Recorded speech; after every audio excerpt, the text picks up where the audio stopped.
tayo ay nagagalit sa ginawa ng kapulisan na hinarangan na naman tayo sa halip na igalang ang karapatan ng mamamayan na magpahayag.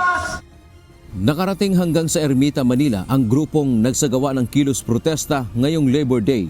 Ngunit sa kabila ng kanilang pagpupumilit, hindi sila nakalapit sa target area dahil agad silang hinarang ng mga pulis.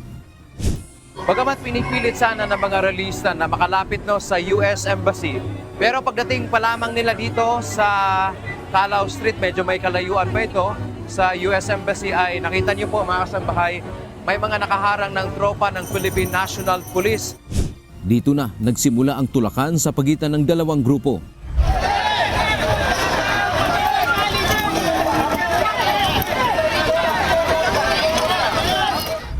Nagkagirian at may isa pang rallyista na nanuntok ng nakatayong pulis. Mayroon ding nangalmot at nanghampas. Nagkaroon pa ng gulo bago matapos ang programa ng mga rallyista nang sunugin ang effigy ni Pangulong Marcos at US President Donald Trump. Habang sinubukan namang apulahin ng mga bumbero ang apoy, may ilang tinamaan ng tubig kaya muling nagkatulakan. Yung tubig po, kung makita nyo po kanina, sana po nabidyohan nyo kung gaano kalaki yung apoy. Kami po, concerned po kami sa rallyista, baka may masunog po sa kanila, baka may ma-injury po sa kanila. Kapakanan po nila ang aming iniisip. Kaya po nag-standby po kami dito ng tubig. May isa pang pulis na hinablot umano ng mga rallyista ang kanyang cellphone.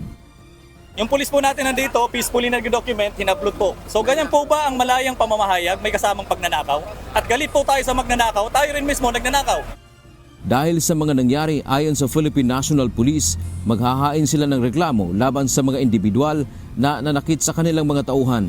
Kabilang sa kanilang isasampang reklamo ay physical injury, robbery, arson at paglabag sa environmental law. May sinuntok po tayo sa mukhang pulis. Pagdating po nila, sinuntok po yung pulis natin sa mukha. Pero bakit daw po sinuntok, sir?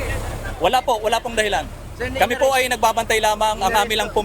Di ba natin nilaresto, sir, yung sunod? As much as possible po, we are exercising maximum tolerance. Ayaw po natin magkaroon ng scene, ayaw po natin magkaroon ng anything na gagamitin nila laban sa pulis. Kaya po, pinapanindigan po namin yan yung maximum tolerance. Kahit po sinasaktan ng pulis, kung kaya po namin i-injure yan, i-injure po namin yan. Sanay na kami sa kaso.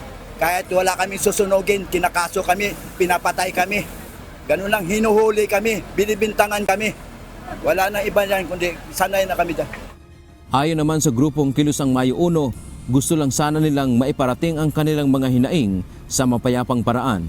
Gaya ng pagkundina sa patuloy umanong pagiging sunod-sunuran ng Pilipinas sa Amerika na siyang pasimuno kaya may krisis sa Middle East na nakakaapekto sa supply at presyo ng langis sa bansa. Dapat itigil ng Amerika ang panggigira sa Israel dahil ito ang nagdudulot ng krisis sa buong daigdig. Gayon din ang pagtutol sa perang ginagastos ng Pilipinas sa balikatan exercises na dapat sana ay inilalaan na lang para sa mga Pilipinong nangangailangan. Dante Amento, UNTV, News and Rescue. Diyos ang aming sandigan, serbisyo publiko ang aming pinahahalagahan.